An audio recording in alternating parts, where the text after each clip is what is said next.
Hello everyone, welcome back to my channel. I'm Andreanna Seymore and this is my video series about the changes in Photoshop in 2021. In today's video, we'll be going over the refined hair. So the select and mask dialog has received some major updates, greatly improving Photoshop's ability to select tricky hair from all different types of backgrounds. Sometimes you might have to clean up any of the crazy flyaways, but keep in mind it all depends on what your objectivity of the image is going to be. So for today, my focus is really going to be maybe adjusting some of the background. I have a few examples of different types of levels of hair, from very easy to medium to cray hair. So let's just get down to it and take a look at what I have here. Alrighty, so here are my three different types of hair. I really try to pull something simple, medium, and this looks a little bit more complicated. So I'm going to start with Joe. I'm gonna go to my object selection tool. I'm gonna hit select subject. Remember, keep in mind that you have to merge your layers without flattening them. You can see my edge here, right? So you can see how it did a really good job, pretty good job of selecting that. Now I'm going to go to select a mask, and now I'm going to go to I'm going to go to the refine hair, right? So this is refine hair, and then here's the properties panel that has properties window that has opened up. So you can be very precise with your selections, but I'm just doing this as a demo just to kind of show you the new features of refine hair. So one thing to keep in mind is that when you're looking at your image, you can change the different view modes. So for this particular demonstration, I'm going to be going back and forth from overlay to marching ants. But first, let's go down the line here. So in terms of what you should be picking, color aware or object aware, we're going to go to object aware. And if I go to color aware, I want you guys to take a look at the top of the head. Right, it's not including up here. So by including object aware to understanding that it needs to take this edge and bring it out to the side, out to the top of the head. The next thing that I want to do is I want to show you when you're working with radius and especially shift edge, what that's going to look like. We can't really see what it looks like here in the mask, so I'm going to turn off this mask and look at marching ants. Now if I'm looking at this image here, it is not including, right, some of this hair up here. So maybe I might want to shift my edge slightly. Also too, I might want to work with a little bit of the edge detection by the radius, okay? Shifting that slightly, maybe by 1 or 2. Let's do 1, using smart radius so it understands where it's going to use the marching ants. And you can still see that it's not including all of the hair. So now I'm just going to shift the edge slightly. I don't know if you guys can see that, but do you see how now it's shifted a little bit more, including a little bit more the outside of the head? I'm going to just do a little bit more. Now, the downside to this is a global refinement, which means it's affecting that shifting of the edge to the entire selection. But that's okay, because I could always refine this or fix this a little bit later on. But I think for right now, that looks good. I want to output this into, I can make this as a selection. I can make it as a layer mask. I can make this as a new layer with a layer mask. So I'm going to make this as a selection. I'm going to hit OK. Okay. So this is a selection now. However, if I wanted to save the selection, I would have to either go to select, save selection, but that is an extra step. So if I go back to select and mask, and I wanted to then output this into a layer mask or a new layer with layer mask, I'm going to do new layer. Sorry, I'm going to do layer mask. I'm going to hit OK. So you can see now that I don't need to do new layer with, because it's an extra layer. I don't need it. So I just applied a mask onto this layer. So why do I want a mask? Well, two things. One, I could always turn the mask into a selection. It's a little bit easier. Or what I can do is I could actually adjust, right, the background based on this selection. I have exported my selection, my refine hair, as a mask onto this layer. So there's many ways that you can export it. There's a reason to my madness, because remember, I don't need this layer once I have what I need to get from it.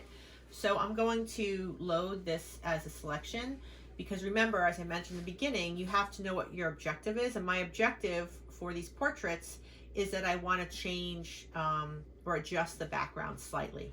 Now, this focuses on hair specifically. I will have to make some minor adjustments around the other parts of the image where the edges were slightly different, but that's easy to do. It's the hair that's always the more challenging part of the image. All right, so now I've made that selected. I want to inverse, actually, I want to inverse this mask. So I'm going to hit Command I to inverse. So what I want to do is I need to inverse this mask. So I'm going to hit Command I. So, because remember, I want to adjust the background. So I've inversed that mask. I'm going to hit my command, click on the mask, which makes that into a selection. If this is too fast for you, I would make sure that you grasp the concepts of selections and masks. They go hand in hand. So now I have that selection. And now what I can do is I can go to my adjustments, I could go to my curves, and I can lighten that up. Now, I don't need this anymore, right? I've used this layer. I could just get rid of that because I use that layer in order for me to make technically a selection. So again, now I can load this curves layer, curves adjustment layer into the selection, and now I can adjust that background, okay? Well, what happens if you want to change the color? Well, okay, let's do that as well. I'm gonna go to my solid color. I am going to, I actually do want to, I like the blues. I'm just going to keep it a little bit more grayish blue. Okay, well, you're like, that looks horrible. Yes, because I'm going to be using a blend mode here. There we go. That looks great. And in fact, you could just like lower that down if you want. Now, if you bring your curves and bring it above that layer, you might get a different look. I like that better. And that looks fantastic. I mean, you know, I could clean this up a little bit. I could clean this up here. But overall, that hair looks pretty good. And I'm going to just bring these two into a grouping so we can see the difference. Right? Looks pretty good. Looks pretty good. It enhances Joe's eyes. Beautiful. Alrighty, so now we're back with my friend Susan. I am gonna just click on the grouping of the retouched, just because the hair is a little bit smoother. So one suggestion that I would say is that, well, what should you do first? I would suggest, especially with these new filters, that you work with retouching the face, retouching the hair, do all of that work first before you go into more specifically the hair refinement. Well, at least for me, because I know what I want to do. Remember, I want to change the background, enhance it a little bit, tone it down. So I'm going to go to my selection tool, object selection. I have to make sure first that I'm merging what I have. So it's Command, Option, Shift, and E. Go to my select subject. There we go. That looks pretty good. Now I'm going to go to select a mask. Then I'm going to go to refine hair. Okay. And now I'm going to go to object aware, right? So if we did color aware, actually for this one, let's see, I think maybe for this one, color aware might be better because the blue is so contrasty against Susan that actually that could work a little bit better. How do I know that? Because I use my eyeballs. And let's just look at the difference between color aware and object aware. So that's object aware. Bring this over here. Okay, so what happened with color aware versus object aware is that the color aware is actually including more of her hair, which is looks like that's something that I want to do. I can tell you where there's going to be some problems. So I'm going to tell you the problems. Problem number one is that technically I should really go in here and clean up some of these crazy flyaways. Problem number two is that right here where we use the facial expression adjustment and the head direction adjustment, it actually kind of blurred a little bit around the hair. So it's really kind of selecting all of that new adjustment there from the filters. So you might have to understand what the filters are doing. If this is too blurry for you, you might have to go back and make the refine hair before you apply that filter. Okay, so that looks pretty good. I'm going to go to my overlay mode, and you can see here that what is being included, what's not being included.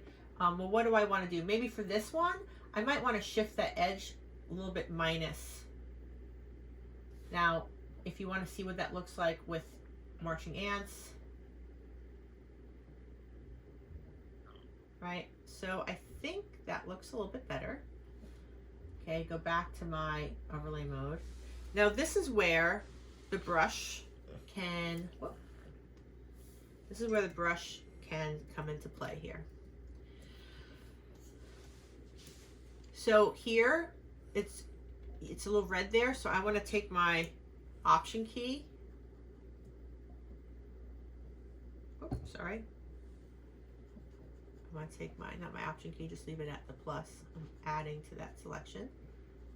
There we go. So I'm adding to that selection. You can see that there was a little bit red in the hair here.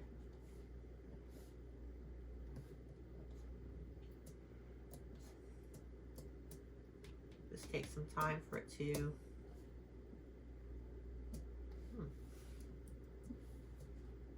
there we go. Okay, and then this side here, I'm going to use my option key.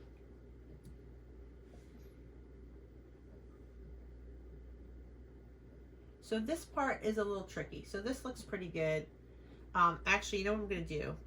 So we're just going to add to this for a second. Okay, so this is a tricky part right here in the hair. So what would you do? I would cheat. What I would do is I would take, later on, I'm going to take some hair here and cover it up so that my life is easier, so that when I do change the color of the background, you can't see the blue. So as we're looking at this edge looks, I think it looks pretty good for the hair. All right, so let's export this. So let's export this as a layer mask. Hit OK. Step and repeat. What do I want to do? I want to invert the mask. Why? Because I want to change the background. As this mask stands, I would be changing her. So if I hit Command I, there we go. Now I load the selection. Perfect. I go to my adjustments. I go to my curves. Increase that slightly.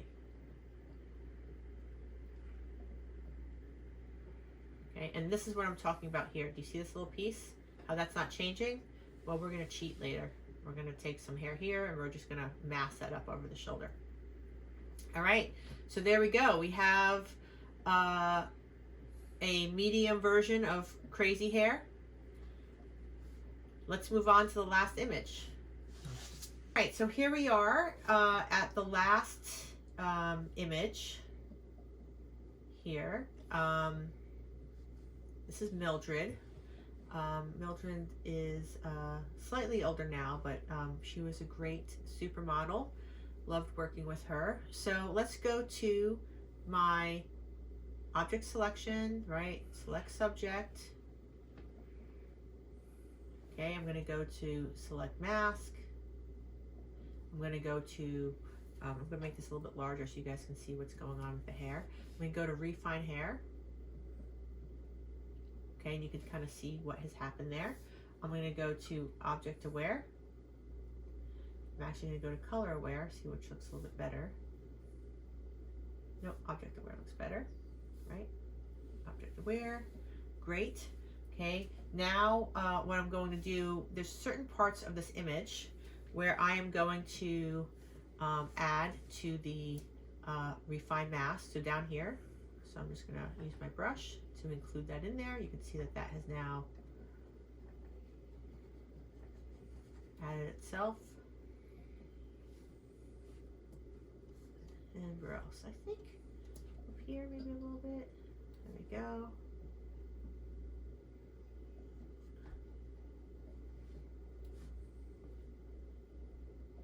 Okay, that looks good. Now what's hard is that the areas where it's super a highlight in the hair, it's not adding that hair into the selection, but I think that looks pretty good. Now I'm going to output this. I'm going to output this into a new layer with a layer mask. I'm going to hit OK. Now, what's happening is that it is, you can see her off the background. So you can, let's take a look in terms of how well the selection is. I mean, it looks pretty good. As I mentioned before, with a lot of these images that you're working with hair, I probably would be going in there first to clean up these crazy strays, like this one here, so that when I go into my refined hair, it's going to be making actually a better selection. All right, so as I mentioned before, we are going to be adjusting the background. So I use this background, this background copy to get the selection. And I'm going to turn this back on so you guys can see what this looks like. However, I need to inverse the selection. So I'm going to work this way first and then inverse it when I'm done, and you'll see what I'm talking about. So I'm going to load this mask as a selection. Okay, I'm going to change the background. So I'm going to go to my solid color. I'm going to go to a little bit more of like a teal color. Now you're looking at this saying, wait, what? Why is this happening?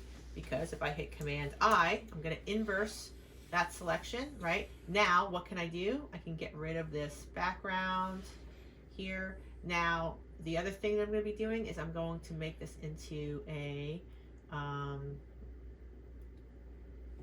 blend mode of screen, okay? I'm also going to maybe adjust slightly this opacity. And now you can see that I have changed the background and the color slightly, and it did a pretty good job using the new hair refinement. Photoshop has done a great job with refined hair. And let's bring back all of the images here. So we have Joe, we have Susan, and we have Mildred. Right? And all super quick, super easy with the new refined hair. So how quick and easy was working with the new refined hair? Super easy, super quick. I want to thank you guys for watching. Do let me know if this video is helpful to you in the comments section down below. I'll see you for the next episode of Photoshop 2021, where I'll be going over sky replacement. So make sure you guys subscribe, and I will see you soon.